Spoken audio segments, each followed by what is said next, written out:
안녕하세요. 비욘드 스페이스 김민수입니다. 비상주 오피스가 뭔지에 대해서 짚고 넘어가겠습니다. 말 그대로 비상주 오피스는 상주하지 않는 사무실에 내가 임대차 계약서를 얻겠다입니다. 고객 입장에서. 나는 이 사무실에 가진 않을 건데, 이 오피스텔에 나는 가진 않을 건데, 개인 사업자든 법인 사업자든 사업자를 만들 테니 임대차 계약서만 써달라는 겁니다. 오래된 한 30년 된 허름한 아파트 상가가 있습니다. 10평 상가입니다. 거기에 아무도 들어오려고 하지 않아요.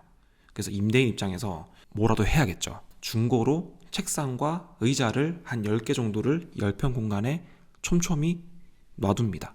책상마다 번호를 부여해요. 101-1, 101-2, 101-3, 101-4 이런 식으로 10개의 책상을 10개의 호수를 임대인이 임의로 부여를 하는 겁니다. 그러면 이 10평이라는 공간에 10개의 호실이 생겼죠. 그럼 이 임대인은 비상주 주소지를 필요로 하는 사람들에게 약 10개의 임대차 계약서를 써줄 수 있는 겁니다. 땡땡 아파트 상가 101-1호 1명, 101-2호 2명, 101-3호 3명 이런 식인 겁니다. 공간이 완전히 구분되어 있지 않아도 그냥 책상과 파티션만으로도 그게 가능하냐라고 물어보신다면 가능합니다. 한 호수당 1년에 30만 원 정도, 1년에 그럼 한 달에 한 2, 3만 원대 되는 굉장히 저렴한 금액이죠. 그럼 그 금액만 지불하면 101-1호의 임대차 계약서를 내가 받아갈 수 있는 거죠. 이 분은 101-1호의 임대차 계약서를 받아들고 이제 세무서로 가는 겁니다. 사업자 등록을 하러요. 그러면 이 사업자를 만들려는 분은 왜 공유 오피스에 임대차 계약서를 만들려고 하는 걸까요? 첫 번째는 당연히 내가 사업자를 내기 위해서입니다. 야, 그러면 그냥 너가 사무실을 구해서 사업자를 내면 되지 않느냐라고 하시겠죠. 근데 그러면 돈이 들잖아요. 보증금 들고 돈 들죠. 그러니까 가장 저렴한 금액으로 사업자를 낼 수 있는 방법으로 비상주 오피스에서 임대차 계약서를 받아가는 겁니다. 예를 들면 컴퓨터 수리 사업을 하고 있어요. 출장 사업을. 실질적인 내 사무실은 우리 아파트예요. 내가 사는 곳. 나는 출장 서비스이기 때문에 내 자동차 안에만 장비만 있으면 되지 내 사무실이 필요 없는 거거든요. 근데 이분은 내 컴퓨터 수리 서비스를 서울에서 여러 지역에 검색했을 때 노출되게 하고 싶은 거예요. 신대방 컴퓨터 수리라고 검색했을 때 네이버 지도나 네이버에서 검색이 되려면 신대방 어딘가에 내 사업장이 존재해야겠죠. 내가 신대방동에 실제로 사무실을 만들지 않으면서 네이버에 노출될 수 있는 방법으로 비상주 오피스를 계약하고 계약서를 받아서 신대방동에 컴퓨터 수리 전문점이라는 사업자를 하나 만드는 겁니다. 근데 이런 경우도 굉장히 많아요. 온라인 서비스 하시는 분들도 그렇고요. 어르신들 케어해주는 서비스 있죠. 그것도 마찬가지고요. 그리고 집에 공간 청소해주는 서비스라든지 어쨌든 그 지역 내에서 무언가 검색이 돼야 되는 서비스나 사업을 하시는 분들에게는 이 비상주 서비스가 필요한 거죠.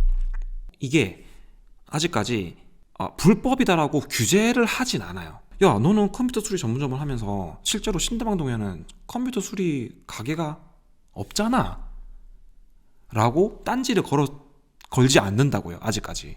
근데 미래에도 걸지 안 걸지는 몰라요. 저도. 어쨌든 이게 불법이 아니라는 겁니다. 그래서 이 사업을 하셔도 됩니다. 내가 공간 하나 가지고 있으면 그 작은 공간에 20개, 50개의 사업자 주소지를 마구 발급을 해도 문제가 안 된다는 거죠. 아직까지는. 조금 머리를 쓰시는 분들은 이런 식으로 해요.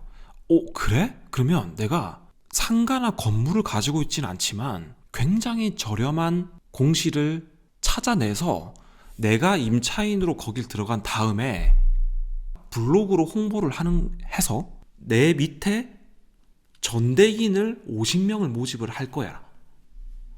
가능합니다. 제가 작정하고 제가 건물주가 아니죠. 저는 임차인입니다.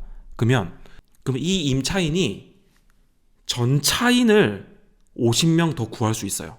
50명이든 100명이든 제한이 없어요. 근데 요 위에 임대인이 동의만 해주면 돼요. 내가 50명에 100명의 전차인을 구할 거라는 거에 대해서 임대인이 허락해주면 가능하다는 겁니다. 블로그에 글을 써요. 신대방 비상주 오피스 비욘드 스페이스 50명 모집합니다 라고 글을 쫙 써요. 블로그에. 저희는 우편물 관리를 잘하고 저희 매니저가 상시 우편물을 체크해서 우편물을 사진 찍어서 매일매일 보내드릴 거고요. 긴급한 우편물은 저희가 따로 실제 거주하시는 곳까지 쏴드릴 거고요. 우편물 보내드릴 거고요. 장점을 얘기를 해서 블로그를 써요. 그럼 저에게 신청을 하겠죠. 그럼 그분들이 저에게 1년에 한 30만 원 정도 내게 하는 겁니다. 그럼 저렴하잖아요. 30만 원 내면 1년 쓸 수 있는데. 건물주가 아니더라도 내가 임차인이더라도 저렴한 입지에 들어가서 50명이든 100명이든 전차인을 블로그 홍보를 통해서 구하시면 되는 겁니다. 그래서 많은 공유 오피스 창업하시는 분들이 부가수익으로 비상주 서비스를 하는 것이 현실입니다. 계약서 양식도 되게 쉬워요. 그러니까 저희가 어떤 상가를 들어갈 때 임대차 계약서를 작성하죠. 그냥 타이틀만 바뀌어요. 전대차 계약서요. 전대차 계약서를 쓰면 끝이에요. 제목만 바뀌는 거죠. 그리고 추가적으로 한 가지 서류가 더 필요합니다. 뭐냐? 전대 사용 동의서입니다. 그러니까 원래는 이 전대 사용 동의서라는 것이 전대 동의서와 무슨 동의 사용 승낙서인가? 그 두 개가 원래 나눠져 있었는데 전대 사용 동의서라고 제가 하나로 합쳐가지고 한 장의 문서로 만들었거든요. 근데 그것도 되더라고. 2018년부터 지금까지 쭉 전대 사용 동의서로만 해오고 있어요. 그래서 결과적으로는 두 개의 서류만 있으면 되는 거죠. 첫 번째, 전대차 계약서와 두 번째, 건물주의 인감이 찍혀있는 전대 사용 동의서. 이 두 가지만 있으면은 비상주를 내어줄 수 있습니다.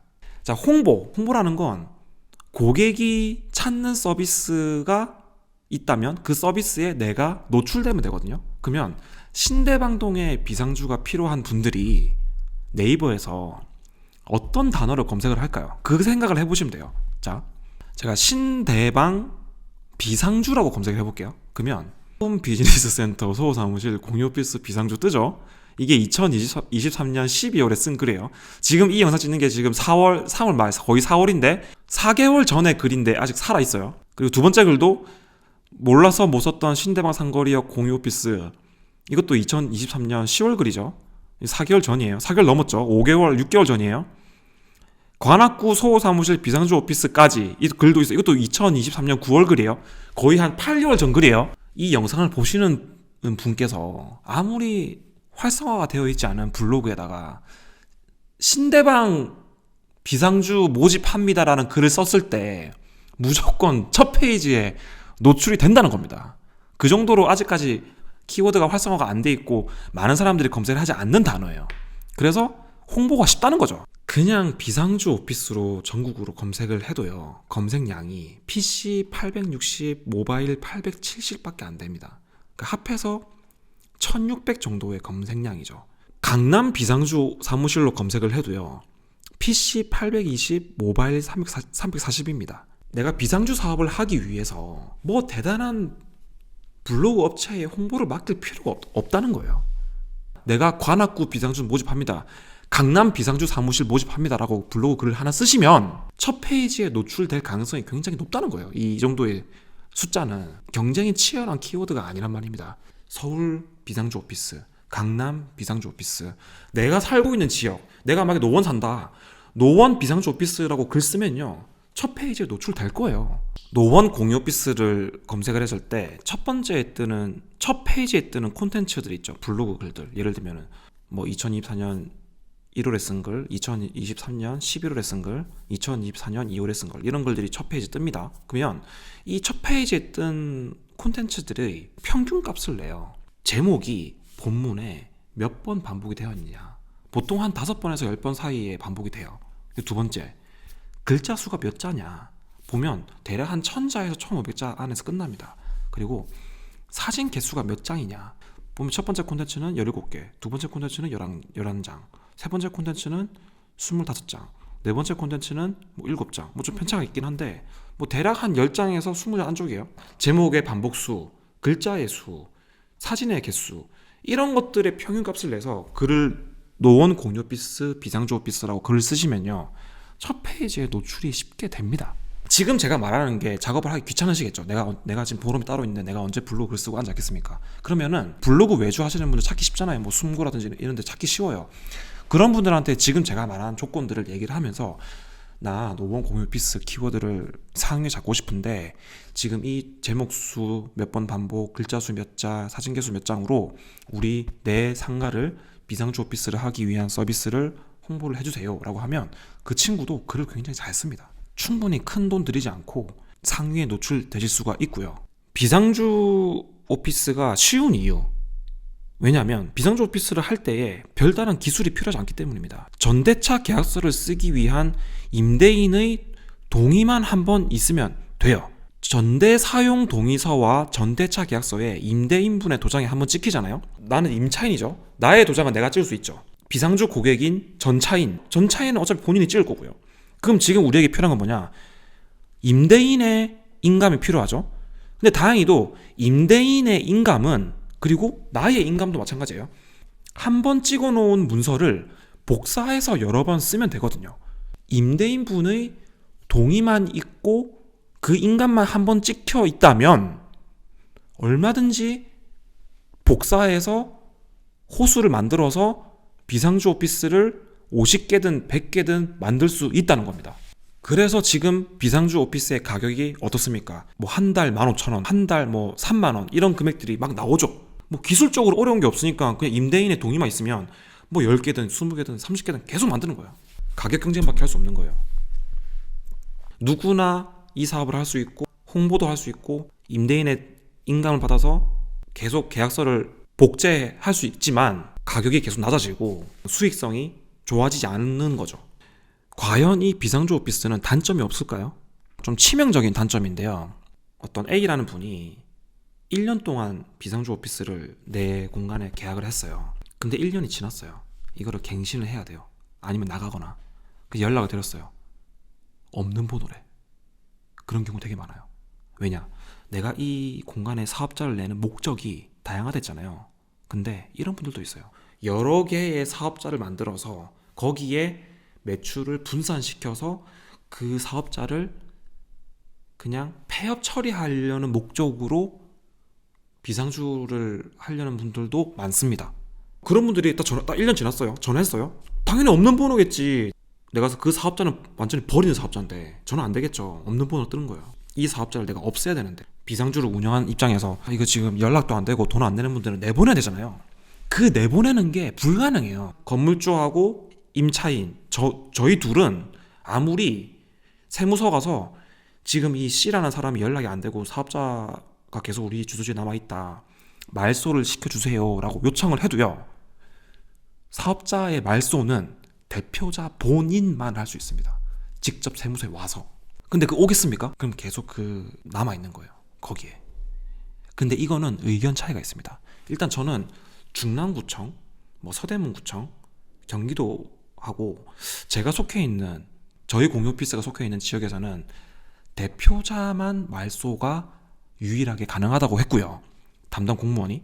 그리고 어떤 분은 이런 얘기도 해요. 임대인이 임차인이나 전차인의 사업자를 말소 신청을 임대인이, 건물주가 신청을 해도 말소를 시켜줄 수 있다라고 말하는 분도 있더라고요. 근데 원칙은 대표자만이 말소를 시킬 수 있는 게 원칙이에요, 제가 알기로는. 그래서 이거는 아직까지도 뭔가 정립이 된 게 없어요. 말소가 거의 불가능하다라는 겁니다. 그게 좀 리스크입니다. 근데 그렇다고 해서 이 우리 주소지에 사업자의 매출을 분산시키기 위한 목적으로 여기에 사업자를 냈고 폐업은 했지만 그대로 이 주소지에 사업자가 남아있다고 해서 네이버 지도에도 검색이 되고 여기에 우편물도 계속 날라온다 했을 때 우리에게 불이익이 있느냐?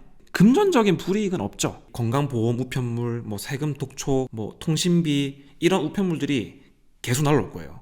그 우편물을 우리가 뭐 받아가지고 그게 돈이 드는 건 아니지 않습니까? 근데 건물주 입장에서는 기분이 안 좋죠. 존재하지 않는 전차인의 독촉 촉장 같은 것들이 계속 오니까 심각한 상황은 만약에 그 사업자분이 거래처에게 비용을 지불해야 됐었는데 지불을 못했다. 이런 거래 관계에서 거래가 미납이 있다. 그런 상황에서는 돈을 받지 못한 분이 여기를 찾아올 수는 있어요. 저희도 그런 경우가 한 번 있었습니다. 내가 이 사업자한테 받을 돈이 뭐 1,000만 원이 있는데 1억이 있는데 연락이 안 된다. 그럼 저희도 안 되는데? 그럼 이제 공간 분위기가 험악해지는 거예요. 근데 저희는 계속 이 비상주 서비스에 대해서 좀 부정적으로 좀 생각을 할 거고요. 계속 적극적으로 이 사업을 하진 않을 겁니다. 저희는 어떤 분들이 오시냐면 이런 분들요. 내가 비상주 오피스를 너희 공유 오피스에 내고 싶은데 내가 자유석도 안 쓸 거고 고정석도 많이 안 쓸 것 같아. 하지만 나는 뭐 한 달에 한두 번 정도 미팅 할 때는 너희 미팅룸을 쓰겠어 라고 하는 분들은 저희가 주소지를 내드려요. 이 오피스를 그래도 쓰시니까 계속 얼굴을 볼 수 있잖아요. 그런 거는 저는 괜찮은 것 같아요. 사실 제가 말하고 싶은 거는요, 비상주는 공유 오피스 사업의 본질은 아닙니다. 공유 오피스 이용자의 입장, 그리고 공유 오피스 사업을 하려는 임대인의 입장, 이 두 입장의 가운데 지점에서 어떻게 하면 이용자분들도 쾌적하고 어떻게 하면 임대인분들도 낮은 비용으로 이 공유 오피스 사업을 할 수 있을지에 대해서 저희가 고민을 하고 공간을 최대한 일을 하기 좋은 물리적인 공간과 분위기를 만드는 게 저희의 목표입니다. 근데 비상주는 그 목표랑 너무 달라요. 옛날에 우리 택시를 타면 택시 안에 콘솔 박스 쪽에 껌을 팔았잖아요. 옛날에 그 껌 같은 거예요. 택시의 본질은 고객을 안전하게 운송하는 게 본질이거든요. 이 본질에 충실하는 택시 회사들은 이런 거에 집중할 거예요. 어떻게 하면 택시 기사분이 브레이크를 밟는데 고객이 반동을 느끼지 않는 부드러운 정차가 가능한 브레이크를 잡게 할 수 있을까? 어떻게 하면 우리 고객이 우리 택시를 타면서 안락한 승차감을 느끼게 할까? 얘 집중을 하는 게 택시 회사의 본질이에요. 아니야, 우리는 매출을 올리기 위해서 택시 내부에서 껌을 팔자. 택시 내부에 광고판을 붙이자. 택시 지붕 위에 길다란 광고판을 붙여서 매출을 극대화하자. 그거는 운송업의 본질이 아니에요. 그 택시를 타는 사람이 제일 중요해요. 그 택시를 타는 사람이 얼마나 편안하게 안전하게 빠르게 이동할 수 있느냐, 그 고민이 가장 많아야 되고요. 거기서 광고판을 붙이느냐 껌을 파느냐 이런 것들은 부차적인 건데, 이 공유 오피스의 비상주 오피스도 그런 거란 말이죠. 공유 오피스 가맹점을 모집하는 공유 오피스 어떤 브랜드에서요, 공유 오피스를 운영하시는 창업자분을 위해서, 공유 오피스 개업을 하시는 분을 위해서 매출을 올려드리기 위해 우리는 비상주 서비스를 적극적으로 본사에서 홍보를 해서 영업을 해드리겠습니다. 그리고 수익을 반 나눠드리겠습니다. 홍보는 우리가 다 해드리겠습니다. 비상주 오피스를 유치를 해드리겠습니다. 라고 하는 것과 공유 오피스의 본질, 공유 오피스의 본질은 이 공유 오피스에 왔을 때 얼마나 일이 잘 되느냐, 그 고객 한 명 한 명이 본인이 하는 어떤 행위가 잘 될 수 있도록 우리가 적극적으로 서포트를 할 거고, 그게 잘 되는 공간을 만들 겁니다 라고 하는 거랑 어떤 게 더 본질에 가깝습니까? 저는 당연히 후자라고 생각하거든요.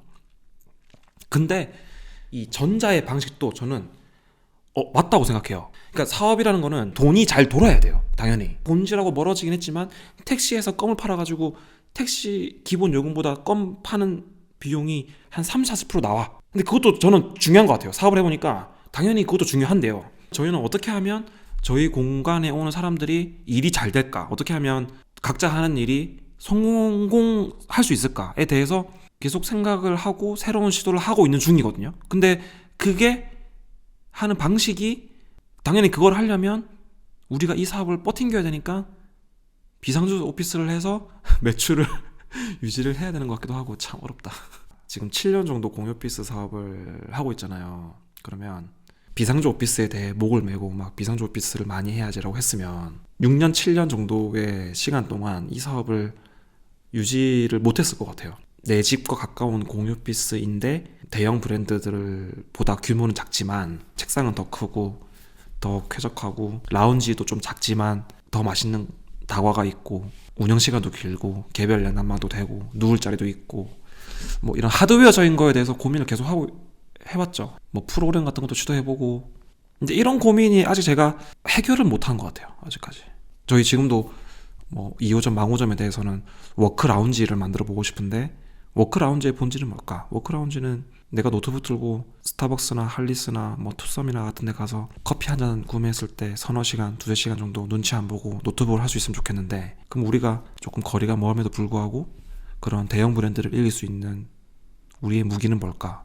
단지 큰 책상, 가까운 콘센트, 모니터 대여 뭐 이런 것들로 고객들이 저희 공간에 올 만한 이유가 될까요? 안 될까요? 뭐 그런저런 고민들이 아직까지 해결이 안 되고 항상 그게 어려운 것 같아요.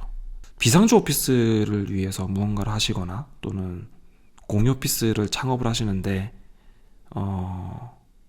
그거에 대한 본질이 우리 공유 오피스에 오는 고객들이 어떻게 하면 일을 잘할 수 있을까 보다는 내가 어떻게 하면 비상주 오피스를 돌려가지고 더 많은 매출을 일으킬 수 있을까, 이런 고민이 더 앞서신다면 아마 그 사업은 오래 유지가 안 될 거라 생각해요. 그게 본질이 아니니까. 근데 이거는 모든 사업이 다 마찬가지 아니겠습니까? 뭐 고시원이든 뭐 원룸 사업이든 이런 오피스 대여 사업이든 뭐 제조업이든 다 마찬가지일 것 같습니다. 비상주 오피스 관련해서는 뭐 댓글로 질문을 더 해주세요. 그러면 제가 또 준비를 해서 영상을 찍어서 또 업로드 하겠습니다. 네, 이제 끝내겠습니다. 비욘드 스페이스 김민수였습니다. 감사합니다.